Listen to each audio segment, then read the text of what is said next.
Hello and welcome, everyone.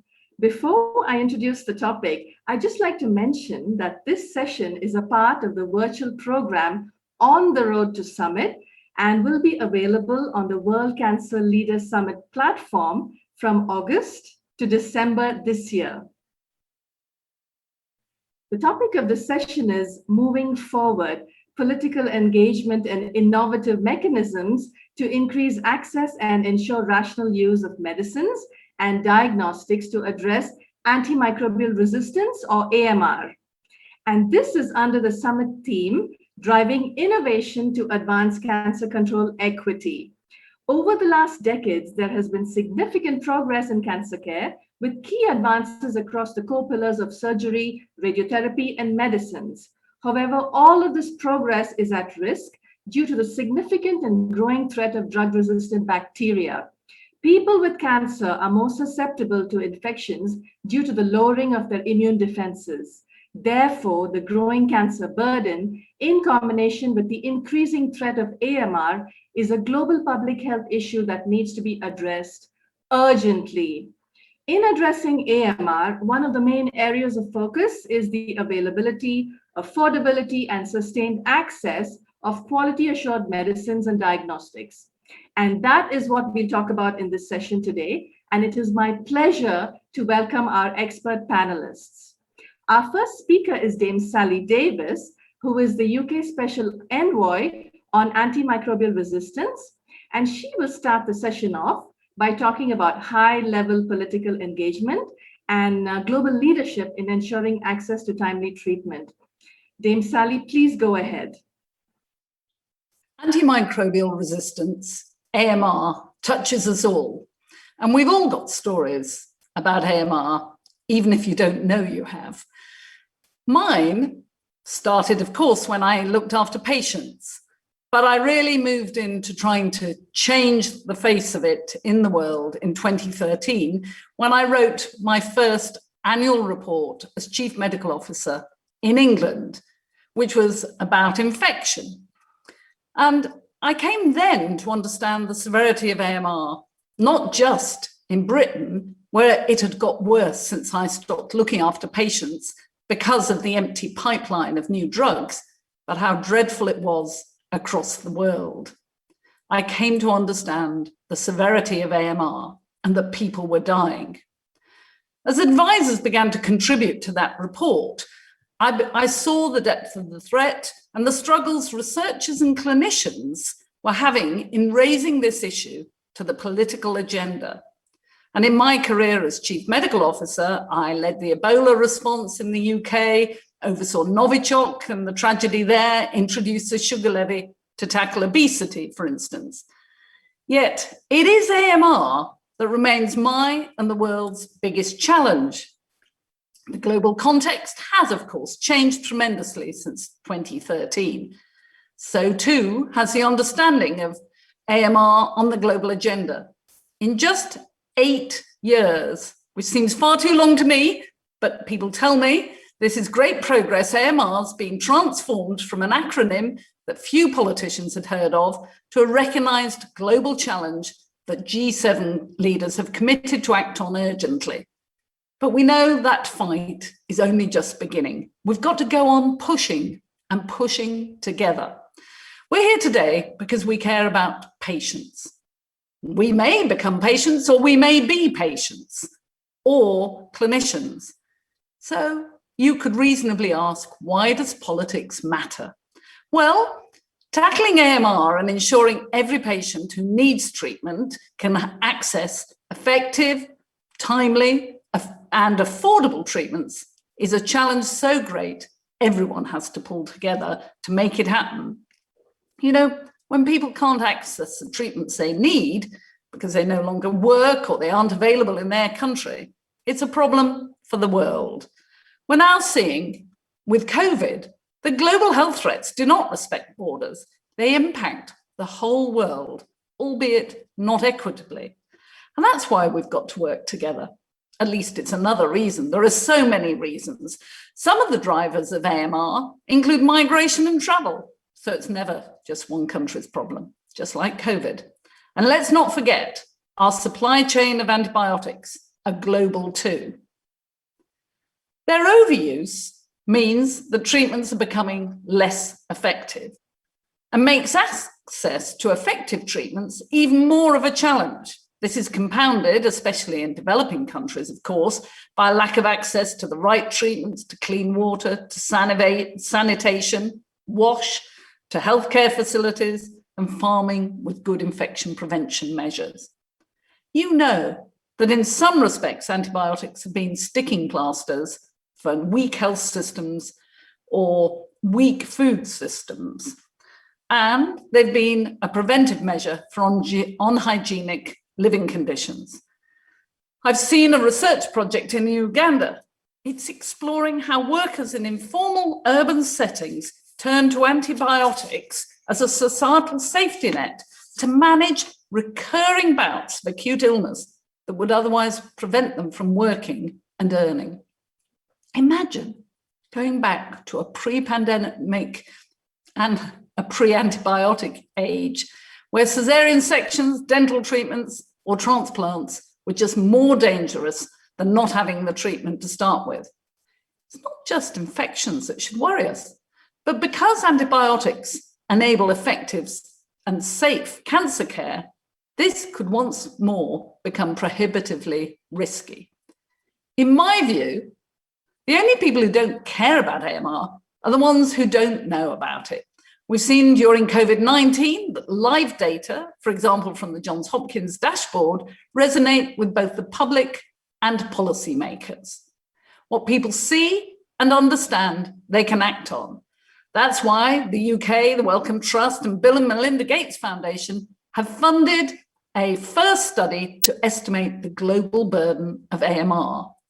The researchers have used geospatial modeling using household surveys to estimate that global antibiotic consumption increased by 46% between 2000 and 2018.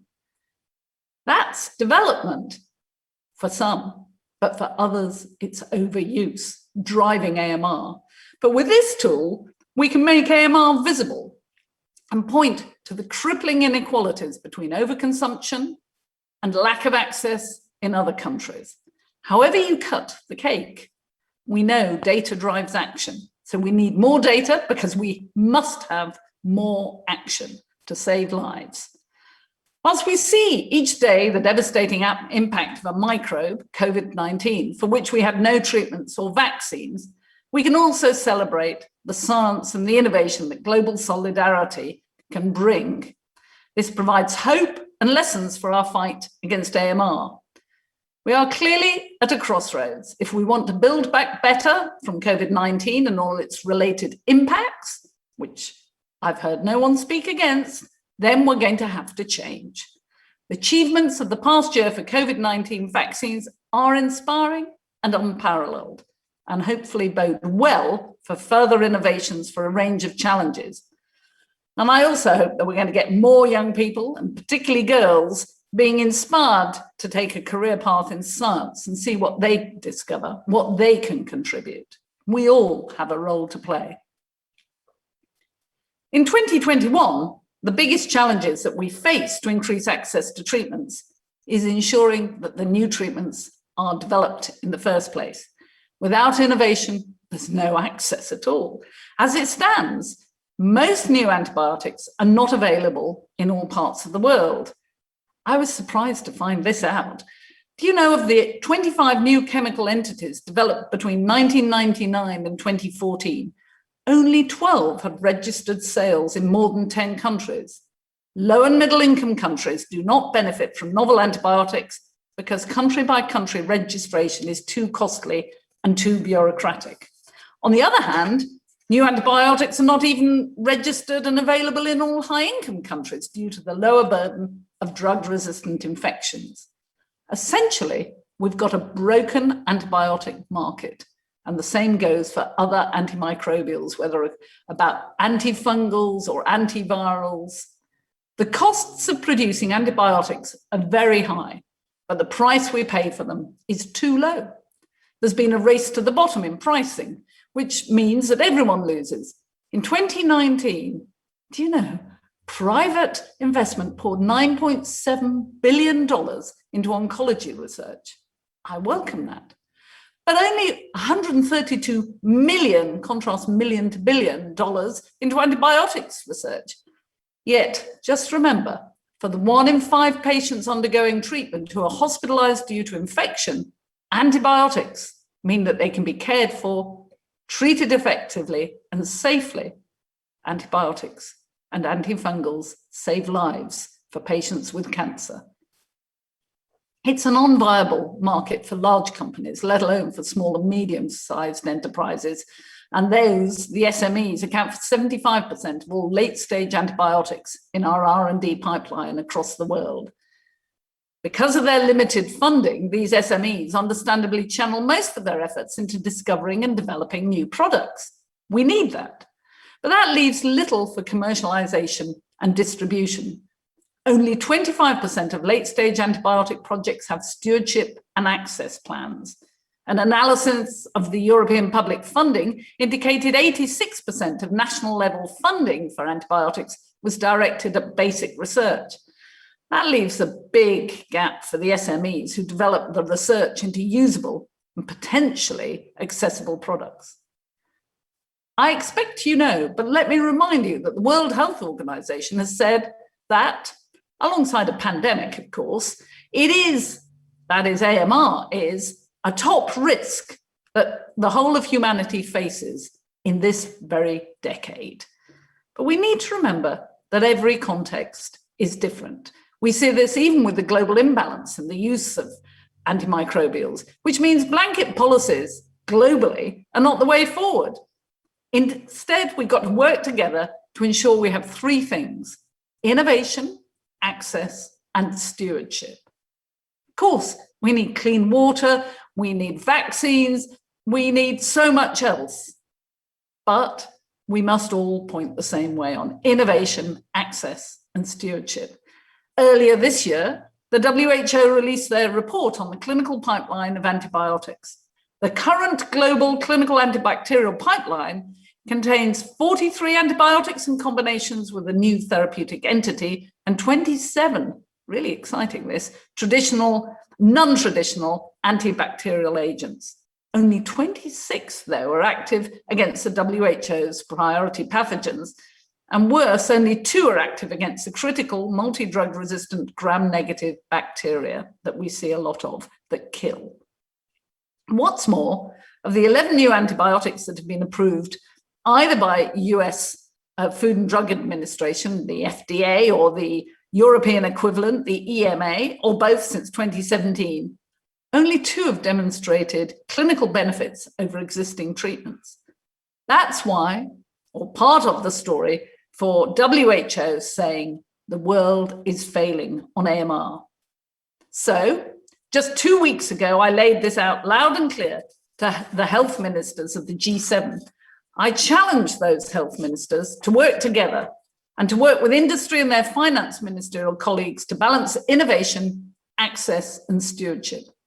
I urged them to build on the advances made in R&D for COVID-19 by acting strongly and across disciplines for the whole world. I'm so pleased to tell you, it's really exciting. The G7 have committed to bold steps and that they'll waste no time in getting going. Last month, even the G7 leaders agreed to act now to tackle AMR. This will be through exploring concrete market incentives, options to bring new antimicrobials to patients, and that's remitted to the finance ministries. It's a huge step that would crucially secure global access by developing a shared set of valuation principles. The G7 will value antibiotics as essential infrastructure because that's what they are. We know that if countries around the world implemented innovative approaches to paying for antibiotics, then collectively this would give healthcare systems around the world the best chance of treating them.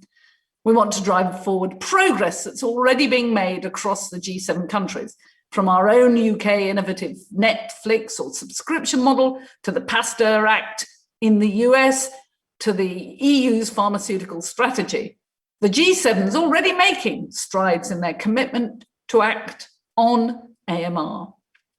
Actually, the Pasteur Act represents a huge signal both to the US and the world if it goes through, and it's on Capitol Hill at the moment, by creating a level playing field. So it makes as much sense for companies to develop a new antimicrobial treatment as it would be to develop a new cancer treatment. I want both. We need both. This makes sense because we know patients must have access to both. What's more, both the US and UK models allocate funding to treatments that have provision for access and stewardship. This access and stewardship is a crucial step, and it makes a difference to real people, solving the access versus excess imbalance that characterizes the AMR slow pandemic, because yes, it is a slow pandemic, and ultimately mitigating AMR. Thanks to CarbX's new stewardship and access plan, developers will be guided to ensure their products are accessible and available to all. This guide is designed to encourage developers to think practically about how their products will be used in real health settings. It can include guidance on pricing, distribution, even packaging, ensuring that all healthcare workers and patients of all languages and literacy levels are well supported to understand product labels. CarbX will also be doing this in practice themselves through funding research to develop new treatments, particularly for use in low and middle income countries. Targeting neglected and underinvested areas of R&D, CarbX is supporting projects through that tricky early development phase, often called the Valley of Death, actually, including recently awarding an initial $2 million to the Jenner Institute here in the UK to develop a novel vaccine to prevent multi-drug resistant Neisseria gonorrhea. That's one of the WHO's priority pathogens which disproportionately affects women in developing countries. And we need a novel vaccine that's affordable. And that would then reserve the single remaining class of antibiotics that are effective against the newly resistant strains of gonorrhea. For AMR, we've got to turn numbers and statistics into meaningful, sustainable, and local action, building the local to national to regional to global. It's about taking this knowledge and sharing it with people in leadership positions so they know what they can do to help. And we need to speak their language. That can be showing things in GDP for economists, as I've done for the likes of prime ministers and the World Bank. As researchers or academics, we need to make sure we explain complex terms or concepts like COVID-19 and AMR in accessible ways that engage others. In some ways, access to information is almost as important as access to treatments. So you may hear me talking about superbugs, because for some, that explains it. The sad reality is that many people around the world do not understand AMR or what they can do to help mitigate it. So an example of this is a recent report led by Pfizer in the UK showing only 19% thought AMR is a most serious threat to global health.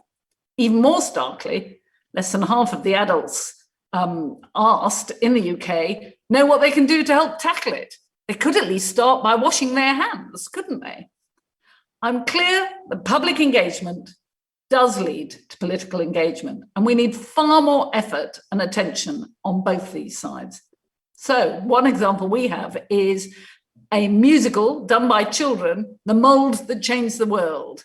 It's about AMR and how we can change our behaviors to address it. It's simple, yet a fun way of explaining the topic, bringing people into the conversation who otherwise not feel able or qualified to. To bring the politicians along, we first need the public on this journey with us. High-level action begins in the community. And we can all be inspired by some of the stories. What I heard just recently is the wonderful Rollback Antimicrobial Resistance Initiative in Tanzania. Their school clubs project uses arts, crafts, and even drama to empower school children to become agents of change in their communities for positive behaviours around IPC and WASH, an exemplar of creative community-focused support to drive change from the bottom up that won a prize. They also use local radios, community workshops, etc., to bring together members of the community, healthcare professionals, healthcare students, school children, policymakers to talk about AMR Do you know, in Tanzania, they've already reached 5 million people through radio alone. Isn't it impressive? We need more of this.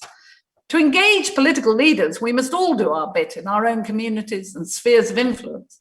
On the global multilateral stage, we now have the Global Leaders Group on AMR. The members, including heads of state, ministers, private sector and civil society representatives, bring their expertise, private sector as well, and influence to catalyse global attention and action to fight AMR. I am honoured to be a member, and we hope to use our collective influence and political capital to bring other stakeholders, public and private, on board. We're working with the UN community, that's the World Health Organization, Food and Agricultural Organization, Organization for Animal Health, and now the UN Environment Programme to bring our ideas together, to bring them to life. I hope we can make the progress that this matter needs. Earlier this year, I participated in the UN high-level interactive dialogue on AMR. That was a milestone to assess global progress to date and commit actions going forward. I'm proud that over 110 countries signed the call to action, and many NGOs, companies and private sector people did too. We committed at this high-level dialogue to keeping AMR on the political agenda, build awareness and understanding nationally and globally. We advocated for strengthening appropriate stewardship of antimicrobials, including, importantly, with COVID-19 patients. We called for effective and integrated surveillance systems for AMR, that is, humans, animals, fish, oceans, environment, you name it. And now we have to turn these commitments into reality. We've got to make sure this political moment becomes a political and policy movement with sustained action from all stakeholders. So in finishing, I want to say this is an exciting time for AMR. We're being heard. We must not lose this moment.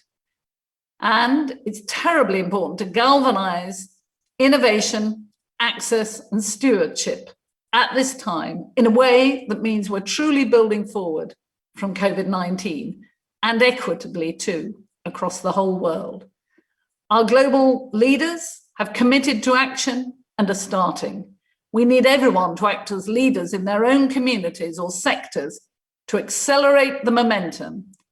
We must learn the COVID-19 lesson once and once only, that we have to work together and no one is safe until we are all safe. Thank you. Thank you so much, Dame Sally, for those insights and the message that everyone has a role to play. Our next speaker is Dr. Manika Balasegaram, who is the Executive Director for the Global Antibiotic Research and Development Partnership, or GARDP. And Manika will talk about innovative mechanisms to increase access to medicines and ensure rational use. Manika, please go ahead. Hello, my name is Dr. Manika Balasegaram, and I'm going to be giving a short presentation on innovative mechanisms to increase access to medicines to ensure rational use. And this is specifically in the context of antibiotics. Antibiotics are an extremely important and essential medicine globally. And it's why we must ensure responsible and sustainable access to antibiotics.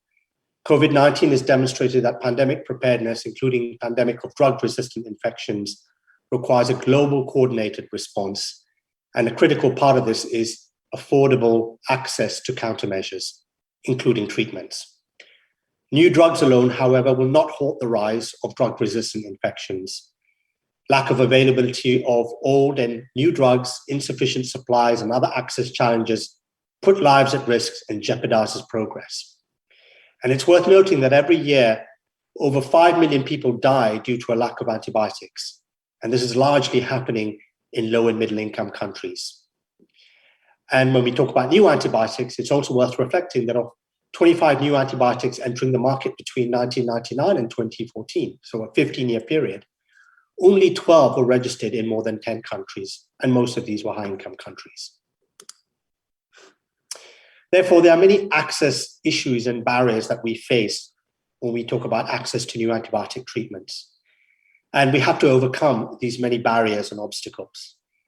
This slide represents a few of those key obstacles that we face. It's one thing to look at how we do research and development and talk about innovation and access, but what does it really mean in detail? Well, first of all, there's a lack of appropriate treatments, and this is partly due to really limited research and development that focuses on high burden populations and specifically for high public health needs. There's also a lack of global registration, as I mentioned in previously. Registration happens in very few countries and almost in no low middle income countries, largely because these countries don't represent a viable market. But even many high income territories don't represent a viable market. There's a lack of relevant data. Why is this important? Because the lack of evidence on proper antibiotic use for specific populations or diseases or indications can have a big impact on encouraging and increasing off-label use or misuse. And conversely, lack of data is a major problem if we want to talk about how do we assess value of new treatments. Furthermore, in many situations, antibiotics represent a low volume market. Supply is complex and often small scale, and low volume of products can result in a variety of supply issues, including in production of API. And quite literally, in many cases, the bottom has fallen out of the market. This can largely apply to new antibiotics, but also to a degree some old antibiotics. And lastly, there's a lack of international and local guidance, and this is very much related partly to a lack of relevant data, but a lack of good guidelines and use is really fundamental if you want to look at good stewardship. So all of these issues are some major points and barriers that we face in terms of appropriate access. So how can we address some of these problems? So one of the things that GARD-P and partners are doing is securing treatments for those most in need. And we are developing a new initiative to accelerate access to life-saving treatments. This initiative is called SECURE. SECURE is a new antibiotics access initiative co-developed by GARD-P, the Global Antibiotic R&D Partnership, and WHO, the World Health Organization, in collaboration with other international organizations. It's more than just a traditional pooled procurement approach.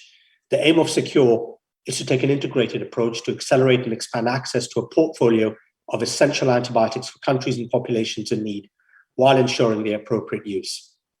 And importantly, essential antibiotics will include both new antibiotics to address emerging drug-resistant infections, but also existing antibiotics not widely available or those that are suffering from frequent supply chain interruptions and shortages. What is the mission of SECURE? Now, how will we address some of the barriers that I mentioned? SECURE is developed around 4 complementary activities. The first is on evidence generation and the updating of guidelines. So here we're looking at generating missing evidence, particularly on underserved population and groups, and supporting the development and implementation of treatment guidelines. The second pillar is around extension of registration. And the aim is to work with the WHO pre-qualification team, regulatory agencies and companies and other partners to proactively support the registration of new and existing antibiotics, looking at innovative and even existing schemes, such as the WHO collaborative process for registration of new products. The third pillar is around forecasting and sustainable procurement. We need to optimize both short and medium-term demand forecasting for antibiotics, and we aim to do this for the SECURE portfolio of products, and really ensure that this can result in sustainable supply and distribution in countries. And finally, we need to look at local ownership. How do we work with participating countries that are interested to sign up and be part of SECURE to ensure they have the information and resources needed to make context-specific decisions around appropriate antibiotic use? And this is a schematic on how this will all work. We have on the left-hand side the key interventions. These are the 4 pillars. We expect that this will lead to impact through accessibility, availability at country level, affordability and market stabilization, and also lead to accommodation acceptability at the ground level. And who will benefit? First of all, countries of all income levels. patients, I think the world in terms of global pandemic preparedness, but also it's worth reflecting on original pharmaceutical companies and manufacturers who can also benefit from such a scheme. The Secure Partnership is currently made of 4 organizations that are pooling their capacities and knowledge to build this initiative and to work with countries to advance this initiative. This includes GARDP, the Global Antibiotic R&D Partnership, WHO, the Clinton Health Access Initiative, and UNICEF. And each of us bring our existing skills and knowledge and expertise into this partnership. What are the next steps? Well, it's very early days for Secure, but what we are doing is really preparing the next steps over the next few years. Over this year, work is ongoing to develop an initial portfolio of antibiotics. So what are the few old and new antibiotics we want to include into a portfolio to then often discuss with countries that could be of interest? And obviously, the discussion with countries will potentially influence this choice. Starting in 2022, Secure will work with interested countries on a 3 to 4 year pilot phase. And from 2025, Secure is expected to be fully operational with a robust portfolio of essential drugs. It's important to recognize that Secure is learning the critical lessons from COVID-19. Particularly low and middle income countries must be partners in a comprehensive global response to pandemics. We can see a miracle in innovation, but if we don't deliver an access, we will fail. So it is extremely important to look at the downstream issues and where we get that last critical step right in order to ensure that we look after the security of health for countries, for individuals, and for the world. I'd like to thank you very much for listening to this talk. Thank you. Thank you so much, Manika, for your presentation on the Secure Initiative and for the message that LMICs must be partners in a comprehensive global response. Our next speaker is Mr. Dave Hickey, Executive Vice President and President of BD Life Sciences. Dave will talk about collaborative and innovative approaches to ensure access to diagnostics as well. Dave, please go ahead. Hello, I'm Dave Hickey, Executive Vice President and President, BD Life Sciences. BD is one of the largest global medical technology companies in the world and is advancing the world of health by improving medical discovery, diagnostics, and the delivery of care. We support those heroes on the front lines of healthcare by developing innovative technology services and solutions that help advance both clinical therapy for patients and clinical process providers for healthcare. BD is proud to partner with UICC to raise the awareness of AMR, to drive greater understanding of the important role of diagnosis in cancer care, and to advocate for expanded access to early detection and screening around the world. Antimicrobial resistance can impact anyone, anywhere. Drug-resistant infections occur in the community and healthcare settings globally. AMR is what happens when the drugs we use to treat infections stop working. Routine medical procedures performed in healthcare, such as surgery, chemotherapy treatment, childbirth, even dental procedures such as a root canal, anything that might require prophylactic or post-procedure antibiotic treatment, are becoming much riskier to perform. If current trends continue, AMR will force changes in the way hospitals and healthcare providers operate. And the COVID-19 pandemic has shown how infectious diseases can travel the globe and impact nearly every aspect of our daily lives. It also provides a window into our future if we do not mobilize a coordinated, sufficient global response to drug-resistant infections. COVID-19 demonstrated the critical impact that diagnostics and infection control can play in slowing the spread of a critical infectious disease. Antimicrobial resistant infections in hospitals are exacerbated by insufficient or ineffective processes, tools, communication, and coordination. Hospitals and healthcare settings are particularly impacted by AMR. AMR threatens both individual patients and the population as a whole. Healthcare institutions are complex ecosystems.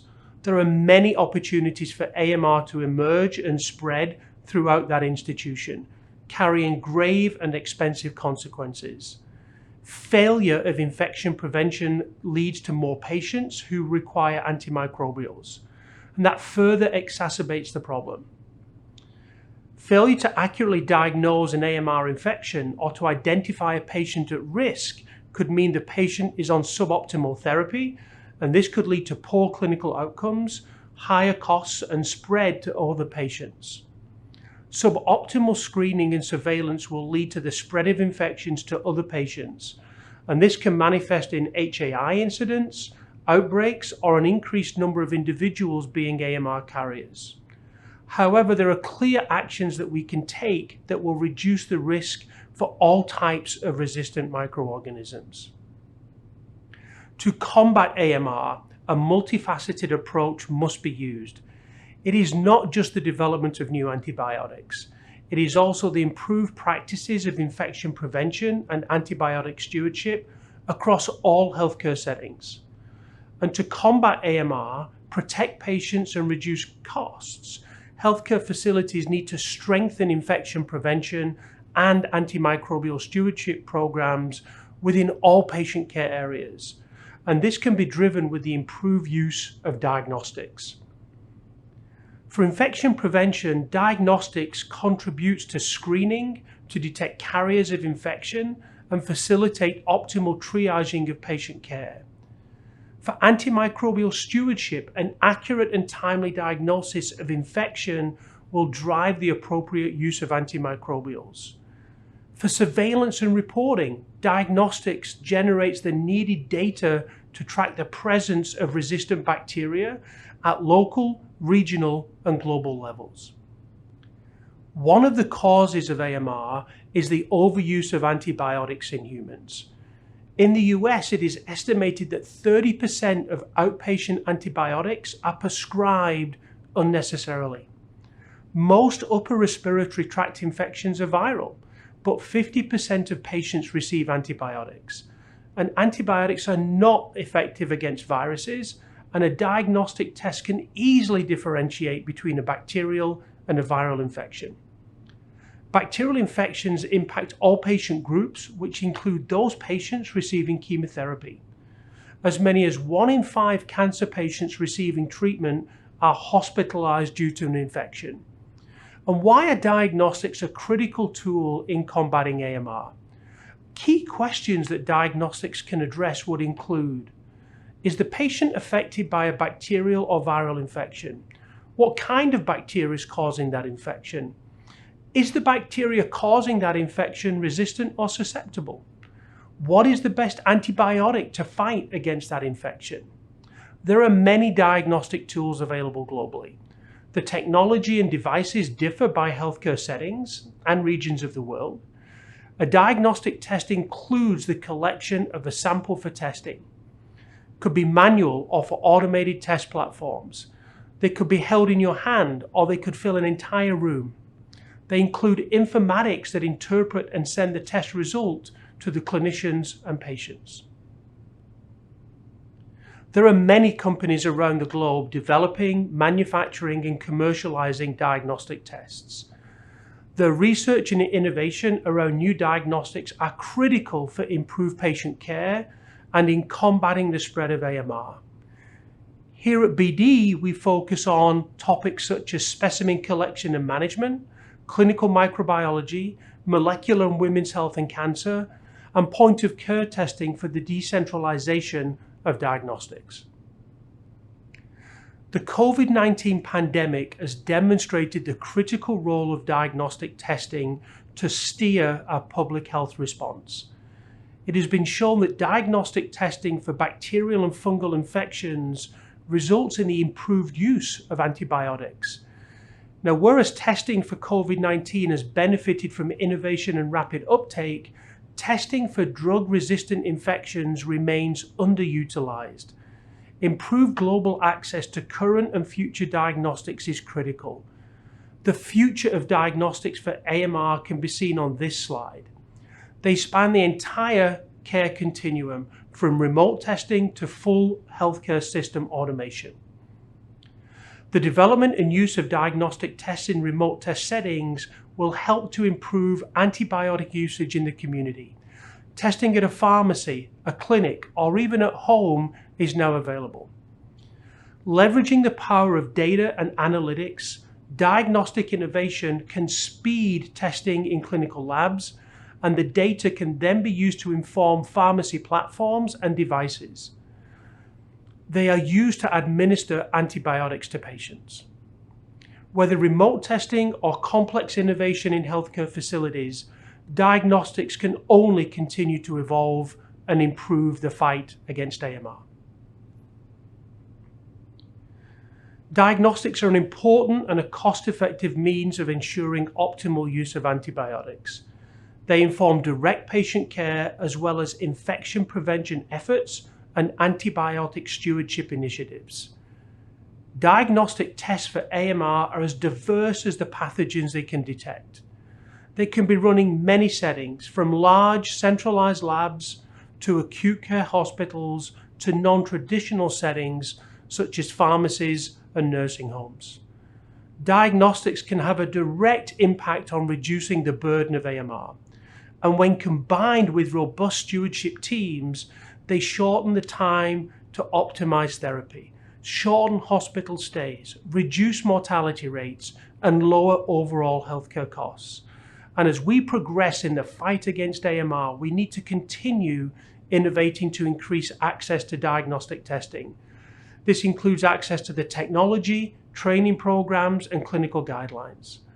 An improved awareness of drug-resistant infections, an active pipeline of new antibiotics, and an improved use of diagnostics which inform infection prevention, antibiotic stewardship, and surveillance will allow us to make an impact and slow the risk of AMR. Thank you. Thank you so much, Dave, for your insights and for the message that diagnostics are an important and cost-effective means of ensuring optimal use of antimicrobials. They should go hand in hand, always.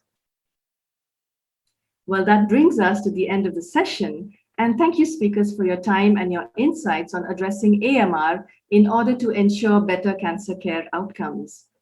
And also thank you for listening. And please do send in comments for questions via the platform. And that's it. Bye for now.